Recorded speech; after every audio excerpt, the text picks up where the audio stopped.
Once upon a time, there was a girl named Grace. She was walking down a path, minding her own business, when out of nowhere, a nun appeared and pointed a gun at her. Grace, instead of panicking like any normal person, started staring at the gun as if it were some rare artifact. Grace, you're not auditioning for a staring contest. Maybe move a muscle or two. Before the nun could pull the trigger, the scene cut abruptly, leaving us all hanging.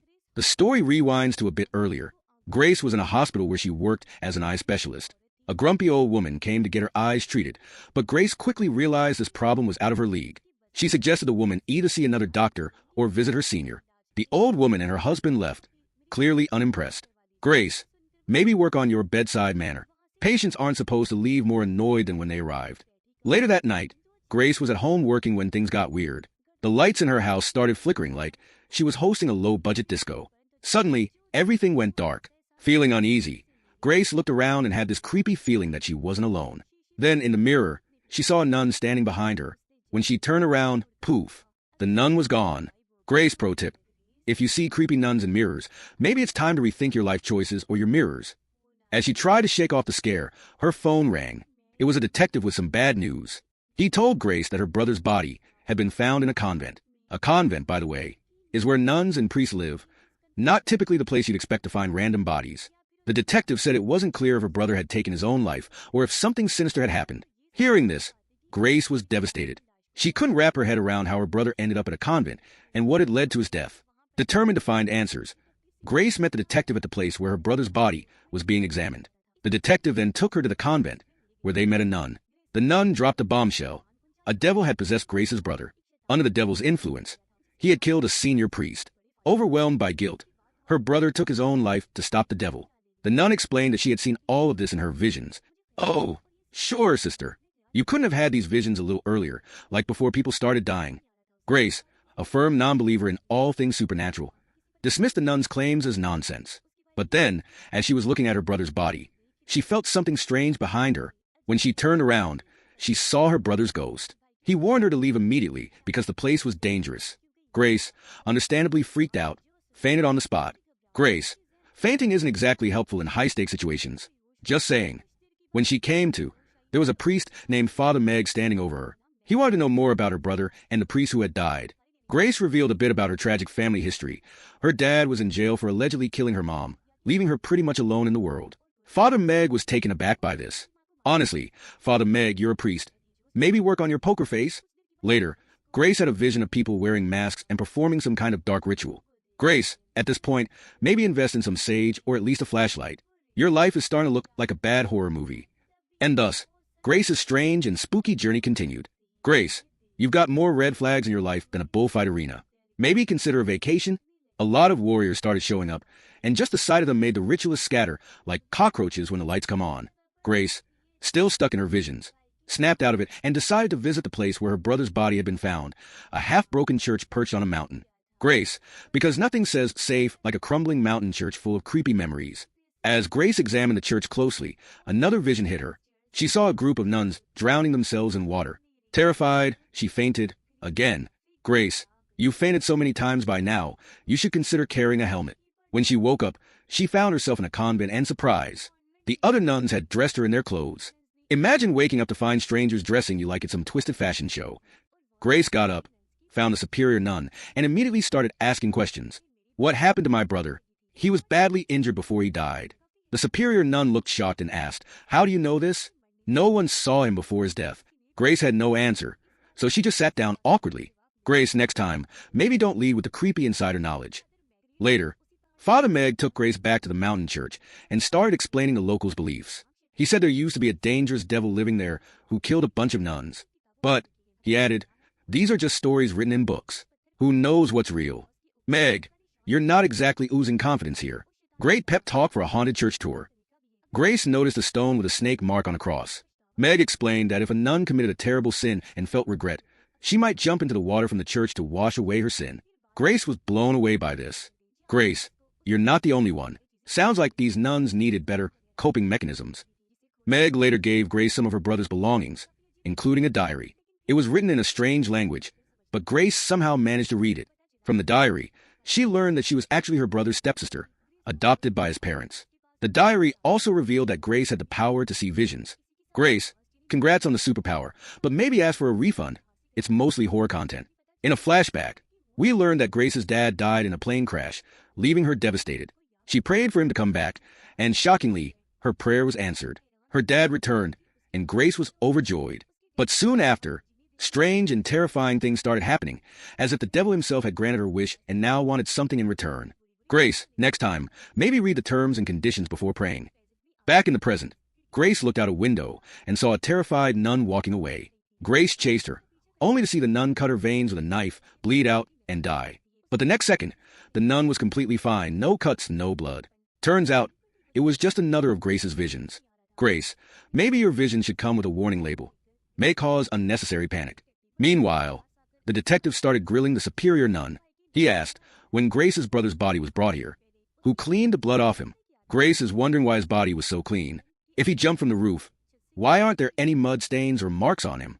The superior nun casually admitted, I cleaned him so he could have a proper funeral. Sure, sister, because nothing screams holy like tampering with evidence. The superior nun explained to the detective that the devil had first taken control of Grace's brother, forcing him to kill their father. But since the devil couldn't take more lives directly, her brother had jumped off the roof to stop him. Really, nun? You're blaming the devil like he's the go-to excuse for all bad decisions. Maybe the brother just wanted out of this mess. Unsurprisingly, the detective didn't buy it, just like Grace. Once again, we flash back to the past. Grace's dad had come back from the dead, but he was a whole different person. Once a man of faith, he now ditched God completely and started acting like a villain from a low-budget thriller. He kept his wife and kids locked in cages. Dad, who hurt you, or better yet, who didn't. One day, when his wife tried to escape, he chased her down and killed her. Then he turned on his kids, trying to capture and kill them too. Luckily, the police arrived in time to arrest him, locking him away for his crimes. Back in the present, Grace told Father Meg about her past. She explained that after their mom died and their dad was jailed, she and her brother were left all alone. The mountain church tried to adopt them, which might explain why her brother ended up there.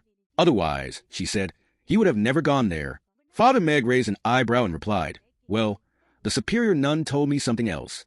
She said your brother came here to take something called the relic. But during an earthquake, when the church partially collapsed, the relic fell into the water. It's rumored to be an object that can control devils, and people wanted to misuse its power.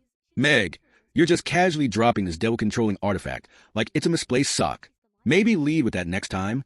We flash back to the past again, where Grace and her brother were about to be adopted by a nun and a priest from the church.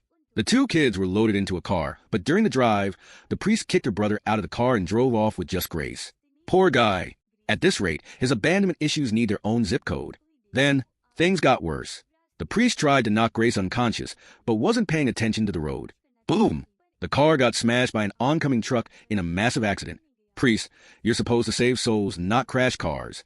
Back in the present, Grace started looking for information about the mysterious relic. While in the convent, she heard strange noises from the basement. Curiosity got the better of her, and she went to check it out. As soon as she touched a wooden plank, she had another vision. This time, she saw her brother pinned under the wood while the superior father, superior nun, and other nuns tried to kill him. Apparently, they wanted information about the relic and were willing to go to extreme lengths to get it. Her brother killed the superior father in self-defense. Grace came out of the vision, now more worried than ever. Grace, at this point, maybe just stop touching things. It's clearly not working out for you. Suddenly, a nun appeared holding a knife, ready to kill Grace, claiming she was a devil. As the nun lunged, an invisible force grabbed her, stopping her from harming Grace. The same power turned on the nun and killed her instead. Grace, when the devil has your back, maybe it's time to reevaluate your social circle. Determined to find answers, Grace went to visit her dad in jail.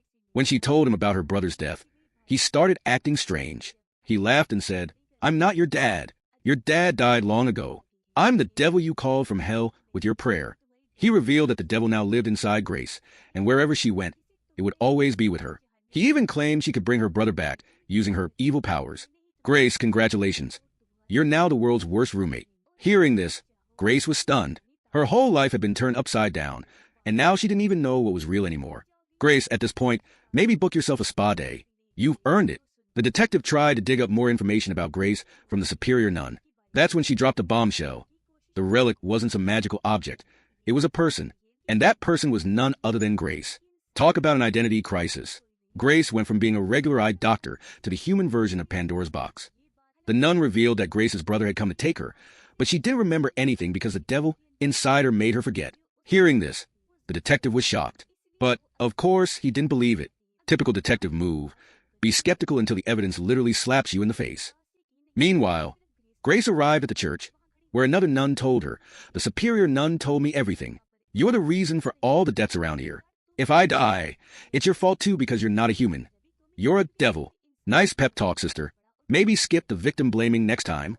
Another nun, who could actually see the devil inside Grace, freaked out so badly she gouged out her own eyes. "Lady, maybe just close your eyes next time. That's what eyelids are for." Fueled by fear and revenge, this blind nun grabbed a knife and came after Grace. But before she could strike, the devil inside Grace stopped her, threw her across the room, and killed her. Seeing this, another nun panicked, grabbed a knife, and cut her own veins, just as Grace had seen in a vision. Grace tried to stop her, but the nun died anyway. Grace's visions, as helpful as a spoiler for a horror movie you can't skip. Grace, feeling guilty, ran to Father Meg and confessed, "I know I'm responsible for all the terrible things happening here. Please help me get rid of this devil." Meg agreed and took her to a place covered in symbols and writings from the strange diary. Then, he began to explain Grace's true identity. We flash back to the past again, where masked men performed a ritual. When warriors stormed the ritual, everyone ran away except for one girl who was captured. That girl was Grace, or rather, the relic. She wasn't human, but a devil living in a human form for hundreds of years. The ritualists had worshipped her, believing in her powers. After an earthquake destroyed the church where she was imprisoned, Grace escaped and was eventually adopted. Grace, your backstory sounds like a mix of ancient horror and a daytime soap opera. Back in the present, Meg realized he couldn't let Grace live and decided to kill her. But before he could act, the devil inside Grace attacked him, hurling a sharp weapon into his neck. Meg died instantly. Meg, you really thought you could outsmart a centuries-old devil? Rookie move. Seeing Meg's lifeless body, Grace felt terrible. Even though she was possessed by a devil, there was still some goodness in her. She realized the pain and suffering her existence had caused. Determined to end it, Grace climbed to the top of the church and jumped. She believed that by ending her life, the devil inside her would die too, and all her sins would be erased. As she fell, the story revealed that all the times Grace had felt someone protecting her or saving her from danger, it wasn't luck. It was the devil inside her. From the time she was a child, when the nun and the priest tried to take her away in a car, the devil had caused a car crash. The same devil had killed all the nuns who didn't jump into the water themselves, and had taken Meg's life too. We find out that Grace's brother took his own life to save her. The superior nun and her crew had beaten him mercilessly, trying to make him reveal Grace's whereabouts. Unable to bear the torture, he ended his life. When he was falling, Grace was actually there, but thanks to her evil powers, no one could see her. Grace, playing hide-and-seek on a supernatural level, while her brother was paying the ultimate price. Not cool. The next day, the detective starts investigating Grace's mysterious disappearance. He questions the other officers but comes up empty. No one can find her body. Suspicious. He confronts the superior nun. She drops another bombshell. Grace isn't dead. The devilish powers inside her won't let her die. They save her every single time. Grace, it's like you have an evil warranty, guaranteed not to break, even under extreme conditions. Later, the superior nun is on her way somewhere when she spots Grace. Determined to end things once and for all, she pulls a gun on her. Because clearly, shooting a devil has worked so well in the past. Nice try, sister. This scene ties back to the film's opening. But just as the nun is about to shoot, a speeding car, manipulated by Grace's devilish powers, crashes into the nun, killing her in a gruesome fashion. Grace, 1 nun, 0, devilish powers still undefeated. As the nun dies, Grace's voice narrates, "My brother once told me I have a guardian angel who protects me. Turns out, that angel is the devil. At first, I didn't believe him, but when the devil saved my life for the first time, I knew he would always protect me. Guardian angel? More like a guardian nightmare." Grace accepts her fate, saying, "I will keep fulfilling the devil's purpose, spreading destruction in the world." It becomes clear that Grace can't be killed easily. To defeat someone like her, you need equally powerful devilish abilities. Translation: unless you're a demon yourself, don't even try. With this chilling realization, the film ends, leaving viewers wondering just how far Grace, and the devil inside her, will go to wreak havoc. Spoiler: probably pretty far, considering she's got plot armor thicker than the church walls.